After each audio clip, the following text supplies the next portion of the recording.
Cuian, Sabedoria Caingang. Créditos iniciais. Ilustrações de Luan Catan Zenes. Grafismos de Marinéia Reis. Tradução de Selvino Cocage Amaral. Cacique Doble, 2026. Apresentação. Na região nordeste do Rio Grande do Sul, no município de Cacique Doble, vive uma comunidade indígena que ainda mantém viva sua cultura em meio às transformações do tempo. São mais de 800 pessoas das etnias Caingang e Guarani, que compartilham o território da terra indígena Cacique Doble, homologada em 1991. O uso de ervas medicinais, a transmissão oral de saberes e os ensinamentos dos cuiãs, lideranças espirituais que orientam os rituais e decisões, seguem presentes no cotidiano daqueles que habitam a área, ainda que de maneira silenciosa. A língua Caingang é falada, ensinada e fortalecida nas escolas, nas casas e nas rodas de conversa. Esse é o fruto de um esforço da comunidade para que sua cultura seja preservada, pois eles entendem que o idioma é um elemento fundamental para que se mantenha viva a chama da sua identidade.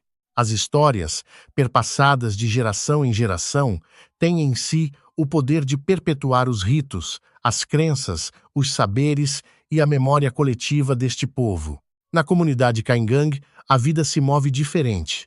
Ela não se apressa e, mesmo em meio ao ritmo frenético fora da comunidade, caminha junto com o ritmo da natureza. O vínculo com os elementos naturais é marcado por práticas de respeito. Antes de colher o que a mata oferece, é necessário pedir permissão. Cada nome dado a uma criança é fruto de um sonho recebido por alguém que conversa com os espíritos durante a noite. Quando nasce um bebê, seu umbigo é enterrado na raiz de uma árvore para que jamais se esqueça de onde veio. Mas nem tudo se desenha em versos. A comunidade também enfrenta os desafios de proteger sua terra com relação a questões tanto externas quanto internas. Como em qualquer comunidade, há luz e sombra, há beleza e dor. Mas é na resistência cotidiana que a cultura Caingang reafirma sua força. Com cada palavra ensinada, cada história contada, este livro nasce como parte dessa resistência. Além de páginas escritas, ele contém memória e raízes. Ao registrar antigos saberes, ele ajuda a manter viva a cultura Caingang, para que o tempo não apague o que esse povo tem de mais precioso: as características peculiares de sua identidade.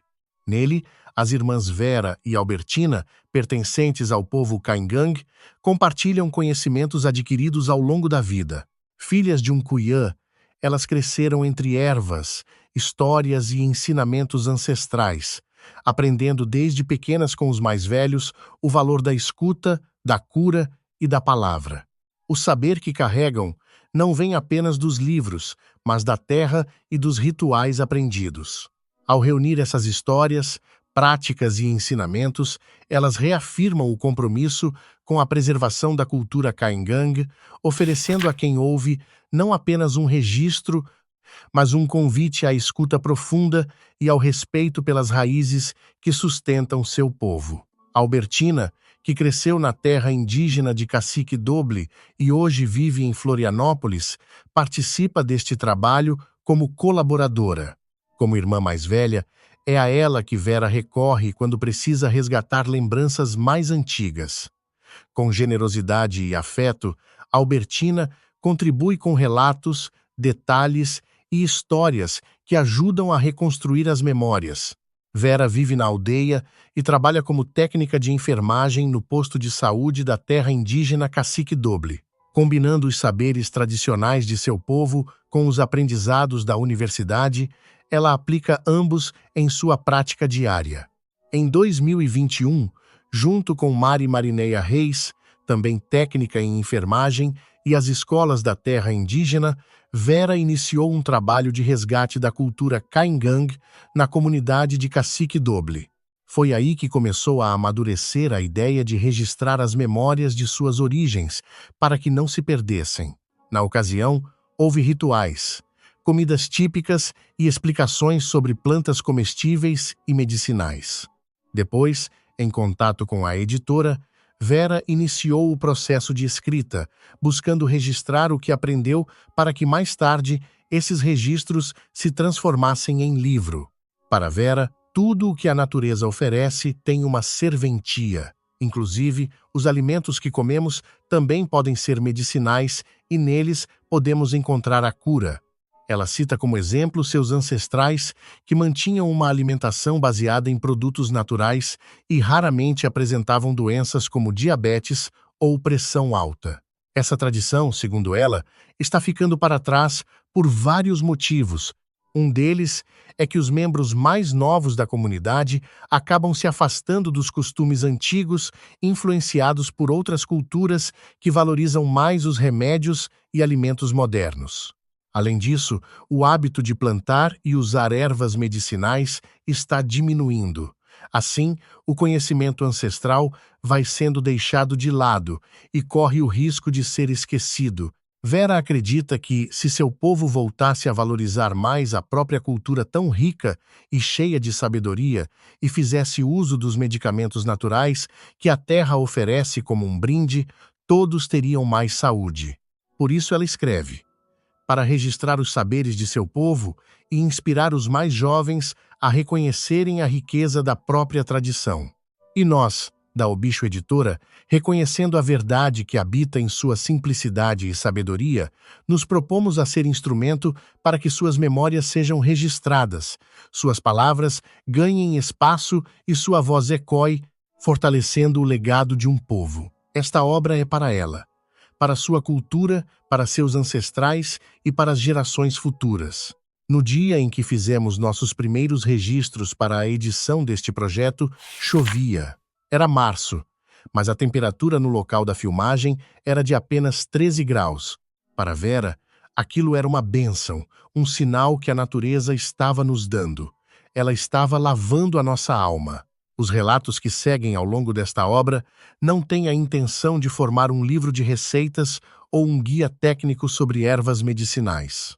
Longe disso, este é um registro vivo de uma tradição, de um saber ancestral, de conhecimentos cultivados pelo povo Kaingang, da terra indígena de Cacique Doble.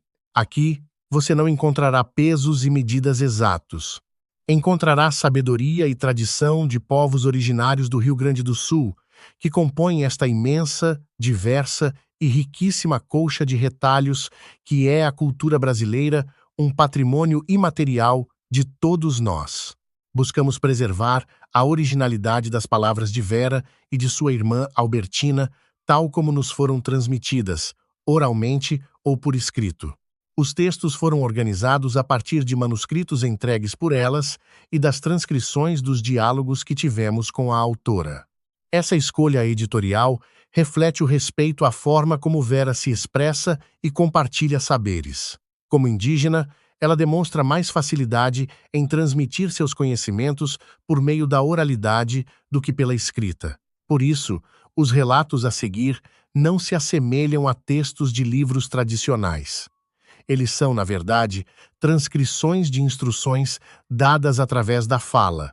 Os grafismos que acompanham a obra foram feitos à mão por Mari. As ilustrações são de Luan Catange Zenes, um jovem de 15 anos, estudante da Escola Estadual Indígena Faustino Ferreira. Ele gosta de desenhar e costuma criar imagens da comunidade para materiais de publicidade.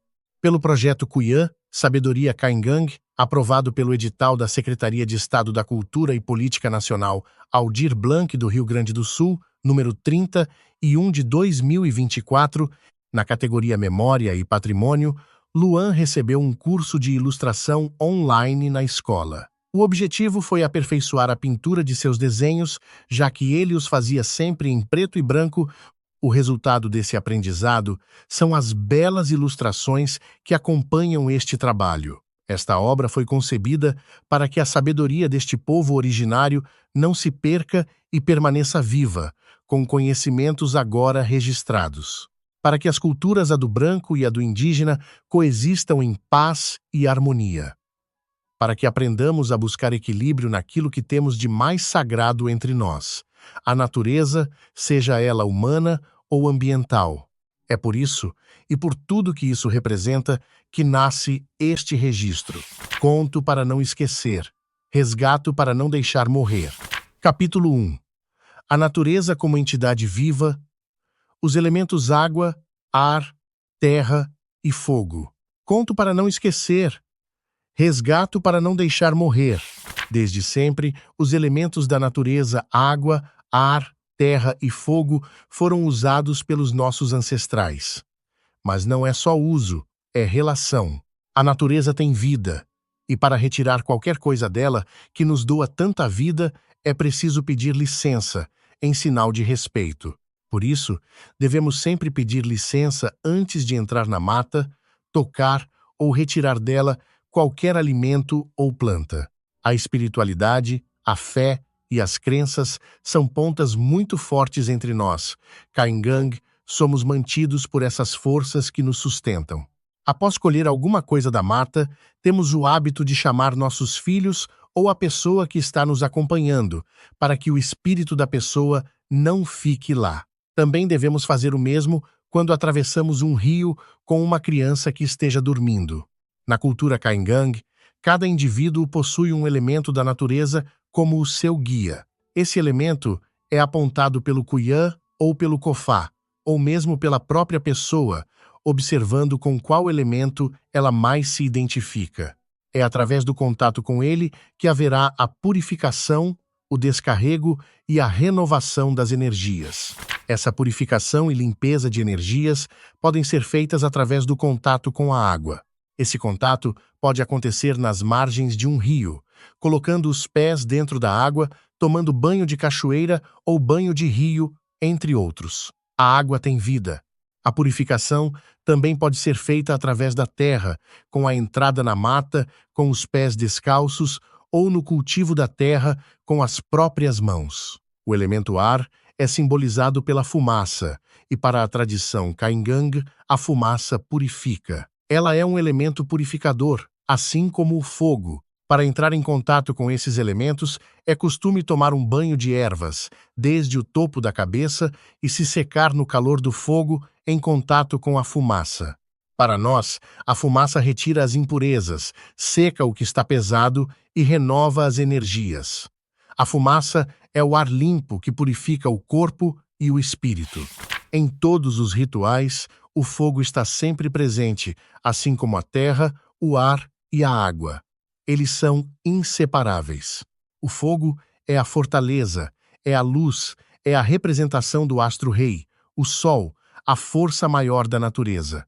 Quando não tem o sol, o fogo é utilizado para enriquecer e orientar os rituais. Antigamente, os partos eram feitos ao lado do fogo. O costume era fazer uma cama de folhas, como guarana ou picão, onde as mulheres tinham seus filhos. Então, se acendia um fogo e as cinzas eram colocadas ao lado da mulher. Assim, havia o contato com a terra, o fogo e a fumaça. O parto era feito de cócoras. Hoje em dia, esse tipo de parto está em desuso, pois a prática é proibida pelos médicos. Capítulo 2. A cura pelas plantas. Para todo tipo de doença, sempre se encontra o remédio na natureza. Tudo o que a natureza tem e nos oferece tem uma utilidade. Isso eu aprendi com os meus pais e ouvindo histórias dos Kofás. Hoje, parte da nossa história está se perdendo, mas ela sempre estará viva na memória de alguém. Medicamentos tradicionais. Muitos medicamentos tradicionais de nosso povo ainda são utilizados, mas poucas pessoas falam sobre eles. A tradição medicinal se mantém com pomadas, garrafadas e xaropes, feitos com folhas, raízes e caules. A preparação é feita por nós, na comunidade. Quando as pessoas se dirigem ao posto de saúde procurando atendimento e medicação, são oferecidos 2 tipos de tratamento: os remédios da farmácia, a alopatia e os remédios tradicionais. A pessoa pode optar por usar um deles ou os 2 juntos. Quando ela usa os 2, o efeito do tratamento costuma ser ainda melhor. Na cidade de Cacique Doble, alguns médicos ligam para nós, do posto de saúde, encomendando medicamentos tradicionais, como garrafadas, chás e pomadas, para que sejam usados junto com os remédios da farmácia. Chás para ajudar no parto. Sempre são utilizados chás para ajudar a criança a nascer bem. Faça um chá com raspas da casca de fumeiro bravo, que deve ser torrada antes do preparo. Ainda é comum fazer massagens com ervas para virar o neném ou colocá-lo na posição certa para nascer de parto normal. Para ter um parto rápido e facilitar o processo, é utilizada a raspa de fumeiro bravo. Torra-se a casca e faz-se o chá com uma colher da torra em uma xícara de água. O chá deve ser tomado assim que começarem as contrações. Nós costumamos ter este ingrediente, o pó da raspa de fumeiro bravo torrado, sempre pronto para uso. Esse pó pode ser guardado e utilizado quando necessário. Como chá pós-parto, para evitar recaídas ou depressão pós-parto, usamos o chá de cachaça queimada para tirar o álcool, com cerca de 3 folhas de artemísia e 3 folhas de mentruz, também conhecida como arruda. A mistura deve ser fervida e o chá tomado ainda quente. Esses chás podem ser tomados pela mulher que recém teve o parto. Também podem ser usadas as garrafadas. Chá para cólicas de criança. Quando a criança tem cólicas, a mãe deve mastigar uma erva chamada gervão e pingar gotas na boca da criança. Essa tradição está caindo em desuso porque não é considerada importante pela medicina ocidental. Mas muitas mães ainda praticam o ato de mastigar a erva e pingar o suco na boca do bebê. Chá para soltar leite. Costumamos usar mastruz ou mentruz e camé, que é a pariparoba, para ajudar a soltar o leite. As duas plantas devem ser maceradas juntas e a mistura deve ser aquecida. Depois coloca-se a mistura sobre uma folha de couve ou de bananeira e então sobre os seios. Também pode ser usado o chá de pessegueiro bravo ou a folha de pessegueiro macerada e em molho para lavar os seios. Garrafadas. As garrafadas são misturas de ervas preparadas para diversos tipos de tratamento de doenças, e sua composição pode variar conforme a finalidade. São consideradas potentes xaropes fortificantes e indicadas para quem está com anemia, fraqueza e também para mulheres no pós-parto. Podem ser utilizadas por mulheres grávidas, mas com cuidado e acompanhamento. Os ingredientes variam de acordo com o objetivo do tratamento. As misturas são feitas em garrafas de 600 ml, preferencialmente de vidro. A base das garrafadas pode ser água ou vinho. Os antigos costumavam usar vinho nas garrafadas, pois acreditavam que ele ajudava a renovar o sangue. Para fazer a garrafada com vinho, o primeiro passo é ferver uma garrafa de vinho e queimar o álcool. Depois, devemos colocar as ervas para ferver no vinho, já sem álcool, por 1h30 em fogo bem baixo. Por fim, retira-se do fogo e acrescenta-se açúcar ou mel. Se o preparo for para alguém com diabetes, não se deve colocar açúcar nem mel. Garrafada para anemia, a tirísia preta. Para preparar esta garrafada, você vai precisar de 7 tipos de ervas desidratadas. A primeira opção de combinação inclui casca de tarumã, casca de cedro, guanchuma, erva gorda, casca de angico vermelho, 7 capotes e quina amarela. Uma segunda opção de combinação de 7 ervas traz casca de angico vermelho, casca de quina amarela, casca de tarumã, casca de cedro, casca de guavirova preta, folhas de erva gorda e raiz de picão. Além das ervas, utilize um copo de açúcar mascavo, 600 ml de água e uma panela de ferro com tampa. Em ambas as receitas, pode-se usar cravo, canela e noz moscada para aromatizar a gosto. O modo de preparo é simples. Em uma panela de ferro com tampa, misture todas as ervas desidratadas, junte o açúcar e 2 copos de água. Leve a mistura ao fogo baixo, de preferência em fogão a lenha, por cerca de 1h30, mantendo a panela tampada. Após esfriar, coe e engarrafe, completando o volume de 600 ml com água fervida. Pomadas. Para fazer a base das pomadas, utilizamos banha de porco batida em 7 águas para retirar o sal e as impurezas. Bater em 7 águas consiste em misturar a banha com água e trocar essa água 7 vezes. Para dar consistência, mistura-se cera de abelha. Para ser medicinal, é preciso colocar nessa base a planta indicada para o tratamento necessário. A gordura da paca e da capivara também era usada pelos antigos para fazer a base das pomadas, mas hoje em dia não se utiliza mais a gordura desses animais. Para a pomada de cicatrização, os ingredientes são 2 colheres de banha já limpa e batida em 7 águas, 1 colher de cera de abelha, 1 maço de tanchagem, 10 variedades de folhas e 1 colher de açafrão moído. O preparo é feito colocando todos os ingredientes, exceto a cera de abelha, em uma panela para fritar lentamente em fogo baixo por cerca de 30 minutos. Depois disso, acrescenta-se a cera de abelha e mistura-se bem até obter uma consistência homogênea. Para a pomada de calêndula do mato, utilizada para cicatrização, usam-se as folhas e a flor da planta. Misture-as na banha já limpa e cozinhe a mistura em banho-maria, bem devagar, por cerca de 3 horas. Após o cozimento, adicione 1 colher de cera de abelha para firmar a pomada e conservar. Para a pomada de erva de raposa, indicada para curar hemorroidas, o processo começa macerando as folhas secas da erva de raposa até virar pó. Misture o pó na banha limpa e cozinhe em banho-maria, bem devagar, por cerca de 3 horas. Após cozido, coloque 1 colher de cera de abelha para firmar e conservar. Guia de plantas medicinais. Açafrão. Utilizado na composição de xaropes, garrafadas e pomadas. É um poderoso anti-inflamatório para as vias pulmonares. Combinado com limão e própolis, torna-se um poderoso elixir para fortalecer o sistema imunológico. Angico. A casca do angico é utilizada para fazer infusão no própolis e para preparar óleo de massagem. Esse óleo é usado especialmente em gestantes, auxiliando na indução da criança à posição correta para o parto. O modo de preparo do óleo de angico vermelho é lento em banho-maria. Desfia-se a parte interna da casca em tiras finas, coloca-se dentro de um vidro, preenche-se com óleo e deixa-se em banho-maria por cerca de 3 horas. Avenca. Planta considerada abortiva, utilizada por mulheres e fêmeas de animais. Também pode ser usada para a limpeza do útero após um aborto espontâneo, auxiliando ou, em alguns casos, substituindo a curetagem, a depender da gravidade. Babosa, utilizada como ingrediente em pomadas para queimaduras e outros tratamentos da pele. Também é usada em shampoos para fortalecer os cabelos.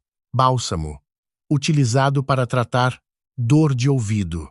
A folha deve ser aquecida no fogo e a água que se desprende é pingada diretamente no ouvido, funcionando como um anestésico natural. Calêndula do mato. Planta com flor amarela, excelente para cicatrização. Utilizam-se as folhas e a flor para fazer pomada, macerando-as e acrescentando-as na base de banha. Cipó, milome e marcela. Assim como o chá de marcela, o chá de cipó, milome é usado como digestivo. Deve ser preparado sem a casca. Erva de raposa. Planta utilizada para o tratamento de hemorroidas. Deve-se macerar e ferver as folhas para fazer banho de assento ou torrar a folha para incorporar na pomada de banha. Espinheira santa. Planta muito utilizada pelos cofás, que a ferviam em chaleiras para limpar o sangue. Também serve para o tratamento de doenças venéreas, podendo ser usada em garrafadas ou como chá. No caso do chá, ferve-se um copo de folhas em água. Para as garrafadas, basta acrescentá-la à mistura com as demais ervas. Gengibre. Raiz de uso medicinal, principalmente para o alívio de dores de garganta. Pode ser preparada como bala de 2 formas. A primeira é a bala de gengibre com açúcar, feita com gengibre colhido em período de sol constante.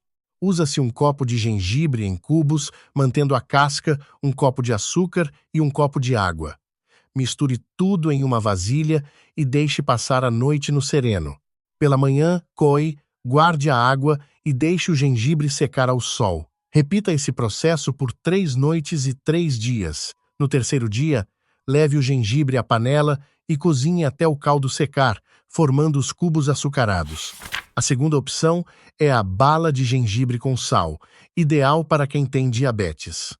Usa-se um copo de gengibre em cubos com casca, um copo de água e um copo de sal grosso. O processo no sereno e ao sol é o mesmo, repetido por 3 noites e 3 dias. No terceiro dia, cozinha-se na panela até o caldo secar. Pode ser utilizada em gargarejos ou em escaldapés para aliviar dores nas pernas e articulações. Guabiroba ou penuã. A variedade preta é considerada mais medicinal. Além da fruta saborosa, a folha, depois de seca, é utilizada no tratamento da diabetes, pois afina o sangue e ajuda a controlar a glicose. Hortelã. Utilizada pelos antigos em rituais para preparar água saborizada e energizada, misturando a erva à água das fontes santas para dar um cheiro agradável. Também era usada para chás e banhos. Pariparoba, ou crimé, poderoso anti-inflamatório. Macerado no pilão, é colocado diretamente na pele em caso de feridas e machucados. Também pode ser utilizado em infusão como chá. Picão. A raiz é utilizada para tratar amarelão e hepatite, ajudando na reconstituição do fígado. A flor, antes de abrir, é usada para tratar pedra na vesícula. Pitangueira. A folha da pitangueira é utilizada para tratar diarreia provocada por viroses. Própolis. Utilizado amplamente como conservante natural em medicamentos e pomadas. Quina amarela. Usada para abrir o apetite. Deve-se desfiar a casca, ferver a água e deixar em infusão por 9 dias. A garrafa deve ser embrulhada em papel e mantida em ambiente sem luz, sendo consumida após esse período. Sabugueiro. Muito usado para ajudar a estourar o sarampo e limpar impurezas do sangue, agindo como depurativo contra a catapora e varíola. Também é um potente aliado contra a queda de cabelo, trazendo brilho e suavidade. Macerado, pode ser adicionado ao shampoo ou aplicado como chá após a lavagem. Sal energizado. Usado para escaldar os pés em banhos de descarrego e para se libertar de energias negativas. O sal grosso pode ser misturado com plantas aromáticas bem secas. Acreditamos que, junto com a água, o sal é potente e nos livra dos males. 7 capotes. Planta frutífera e anti-inflamatória, com forte atuação no baixo ventre. Capítulo 3. Alimentos tradicionais. Temos o hábito de utilizar tudo o que a natureza nos oferece, ajudando assim com o nosso equilíbrio. Beldroega ou erva gorda. Utilizamos suas folhas em saladas. É um alimento muito rico em vitaminas e nutrientes. Caraguatá é considerada a carne do índio, rica em proteínas e fibras. Seu miolo é utilizado na alimentação, cozido na água junto com o feijão. Carne de caça. Antigamente, se costumava comer carne de animais silvestres, como pacas e porquinhos do mato. Hoje, como a caça é proibida, a carne preferida é a de porco. Comemos principalmente a carne da cabeça, pois acreditamos que o porco é um animal muito inteligente e, ao comer essa parte, recebemos também um pouco dessa inteligência. O preparo mais tradicional é sapecado na brasa, chamado de quizir, mas a carne também pode ser cozida ou assada. Caruru. Folha utilizada em cozidos, refogados e ensopados, muito rica em nutrientes e vitaminas. Emi. O pão in natura. É uma mistura simples de farinha de trigo moída com água, assado diretamente na brasa. Emi caitô. Para o preparo deste alimento, deixamos o milho dentro da água por 3 dias. Depois, socamos e fazemos a massa. Geralmente, é utilizado o milho cateto, cultivado pelos guaranis. Nesse mesmo processo, também é feita a farinha de biju, uma farinha muito crocante. Feijão. Antigamente, era muito consumido o feijão do mato, que crescia trepado em árvores com uma vagem comprida e um grão miúdo. Era o feijão nativo. Com o tempo, foi introduzida a semente do feijão comum, que é a que cultivamos para consumo nos dias de hoje. Fuá. Além de ser um alimento saboroso, é considerado um tônico para o coração e para o fígado. De acordo com os Cofás, os indígenas tinham resistência e coração forte porque se alimentavam dessa planta. As folhas devem ser utilizadas sem as sementes, para não amargar cumim. São as folhas da mandioca braba. Utilizamos os brotos novos, macerados no pilão, e depois cozidos trocando a água por 3 vezes, lavando muito bem. O preparo final é feito como um refogado com banha de porco e sal. Pegiei são os brotos da abóbora. Colhemos as pontas e os brotos antes que virem abóboras e os usamos como alimento nutritivo e medicinal. Piche é feito com milho torrado, depois socado no pilão e peneirado, formando um pó muito fino. Costumamos comer acompanhado de carne e feijão. Urtigão. As folhas do urtigão são ricas em nutrientes e vitaminas. Elas são cozidas com o feijão e consumidas com emi, farinha torrada ou piche. Capítulo 4. Espiritualidade e sabedoria ancestral. O papel do Cuiã e do Cofá na comunidade. Sobre o Cuiá e o Cofá.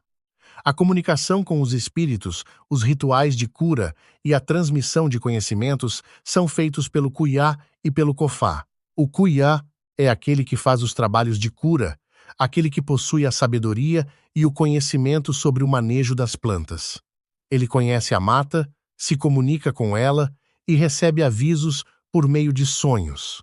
Tradicionalmente, costuma ser um homem mais velho da comunidade.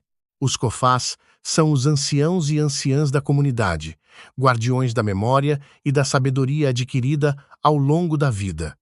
Eles transmitem histórias e conhecimentos às novas gerações. O Cuiã e os Cofás realizam rituais de cura, e quando não há um Cuiã na comunidade, os Cofás assumem essa função. Para se tornar um Cuiã, é preciso ter convivido de perto com outro Cuiã e aprendido com ele as tradições.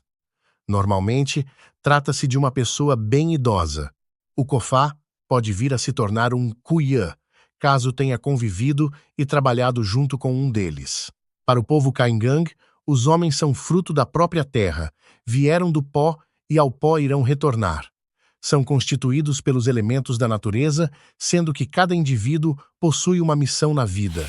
Rituais e práticas. Nos rituais de batizado, o elemento principal são as ervas. Para proteção contra doenças, utilizamos a casca de fó, o cedro, considerado sagrado. As cascas são colhidas e deixadas em uma vasilha por 3 dias. Após esse período, deitamos a criança em uma bolsa branca e a passamos 3 vezes pelas ervas dentro da vasilha. Também podem ser utilizadas folhas de cerejeira, guavirova e outras plantas consideradas fortes. A criança é entregue aos seus ancestrais, pedindo que seja regida e guiada por sua ancestralidade. O sal também é utilizado nos rituais de batizado. Ele é oferecido para que a criança sinta o gosto amargo na boca e compreenda, desde cedo, o sofrimento que os pais enfrentarão para alimentá-la durante sua criação.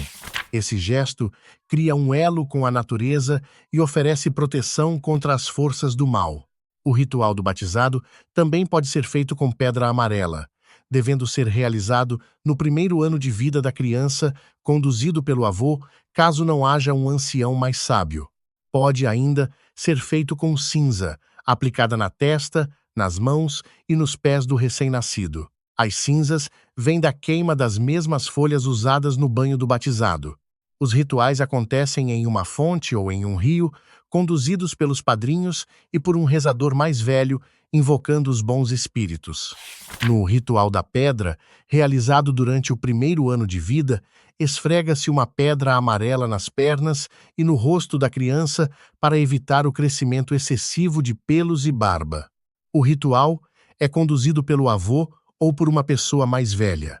No ritual, para ser corajoso e valente, que pode ser feito até os 8 anos de idade do menino, um pedaço de madeira ou tronco de árvore é colocado em um ninho de formigas.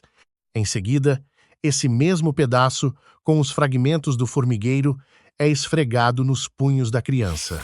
A queima de ervas e banhos medicinais acontece sempre que alguém da comunidade não está bem. Coletamos ervas verdes na mata. Parte delas vai ao fogo para defumar quem precisa, em um ritual conduzido pelo sábio com cânticos e rezas. Depois da defumação, usamos as mesmas ervas para o banho e para o chá. No ritual da planta da cruz no cemitério, próximo ao dia de finados, a comunidade confecciona uma cruz de cedro. Essa cruz é levada em procissão com rezas e cantigas. No cemitério, os rezadores entregam as almas enquanto queimam ervas, e as pessoas passam pela fumaça para se purificarem antes de visitar os túmulos. A saída é feita em profundo silêncio. O ritual para tirar o veneno de viúvos é necessário quando uma viúva ou viúvo deseja se casar novamente. O futuro cônjuge deve tomar um banho de ervas e chás para tirar o veneno da pessoa falecida que fica no viúvo, evitando que o novo parceiro adoeça ou venha a falecer. No ritual do nascimento, o pai deve procurar o cuyã ou um cofá para escolher o nome Caingang do filho, que será recebido em sonho através da espiritualidade e pode ser o nome de uma planta, animal ou elemento da natureza. Quando o umbigo do bebê cai, ele é enterrado na raiz de uma árvore para que ele nunca se esqueça de suas origens. O casamento Caingang, que antigamente envolvia lutas entre os pretendentes, hoje é por livre escolha. Porém, mantém-se a tradição de divisão em dois grupos familiares, Camecré e Cairucré. O casamento deve ser sempre entre indivíduos de grupos diferentes para evitar problemas decorrentes de casamentos entre parentes. O ritual do Kiki é um dos mais importantes, onde os espíritos dos mortos são amparados em sua transição para o Numbê, o mundo dos mortos. O Kiki é uma bebida cujo preparo começa 10 dias antes, com o corte de um pinheiro. Os cuyás cantam para enfraquecer o espírito da árvore e fazem uma vala em seu tronco, onde inserem frutas, plantas medicinais e mel para fermentar. A bebida é servida na cerimônia para garantir que o espírito deixe a aldeia sem oferecer perigo aos vivos. No ritual do velório e sepultamento, o viúvo ou viúva deve cobrir o rosto com um pano durante todo o velório. Perto do sepultamento, o cabelo do cônjuge vivo é cortado e colocado no caixão como despedida.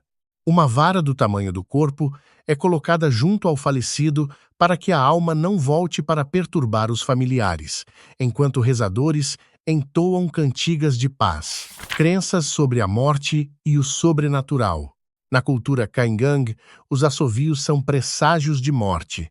Assovios mais grossos indicam a partida de um idoso, assovios mais finos anunciam a morte de uma criança.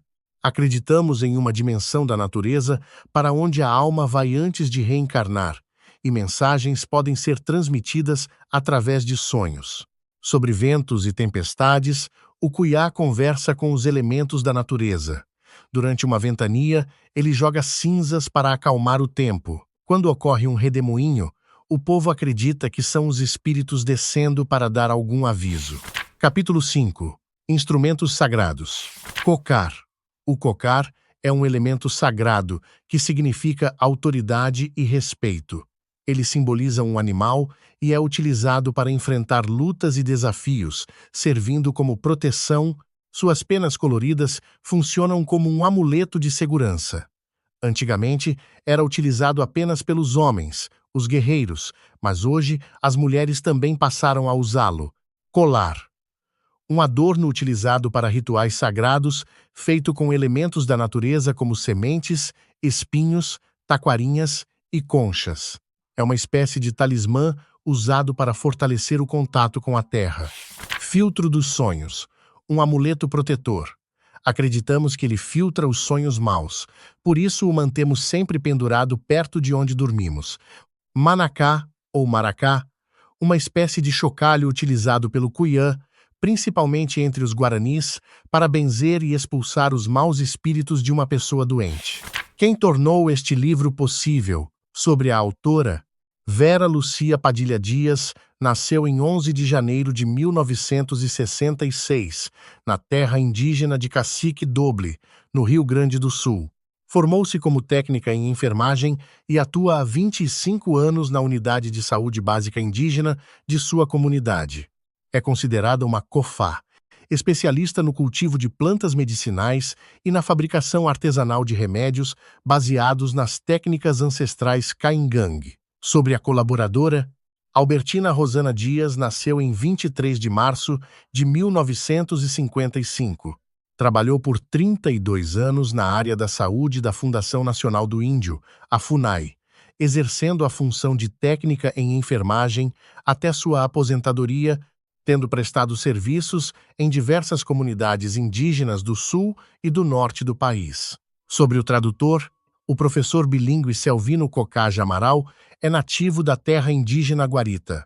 É professor especialista e integrou a equipe responsável pela tradução dos conteúdos do sistema Android 11 para a língua Caingang, uma conquista histórica para a configuração de smartphones lançada em março de 2021. Sobre o ilustrador, Luan Catan Zenes nasceu em 22 de março de 2010. Estudante da Escola Estadual Indígena Faustino Ferreira, Luan é um jovem focado, que desenha a partir de sua imaginação fértil, vivendo de forma simples e expressando seu dom nato nas ilustrações desta obra. Sobre a ilustradora dos grafismos, Marinéia Reis nasceu em 25 de março de 1997.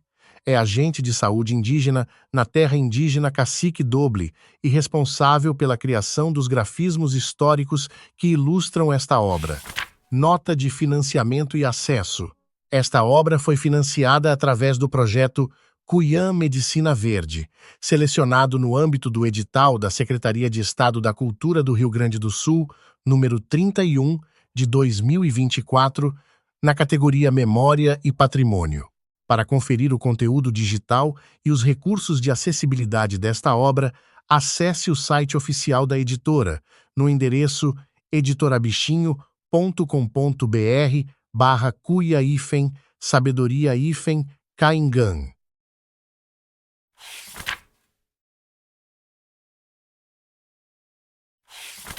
É na resistência cotidiana que a cultura Caingang reafirma sua força, com cada palavra ensinada, em cada história contada. Este livro nasce como parte dessa resistência. Além de páginas escritas, ele contém memória e raízes. Ao registrar antigos saberes, ele ajuda a manter vivas as características peculiares de sua identidade. Ao reunir saberes, práticas e ensinamentos, a autora reafirma o compromisso com a preservação da cultura Caingang, oferecendo ao leitor um convite à escuta profunda e ao respeito pelas raízes que sustentam seu povo. Um presente ofertado em nome da memória e do patrimônio imaterial que constitui uma das maiores riquezas do estado do Rio Grande do Sul e do Brasil.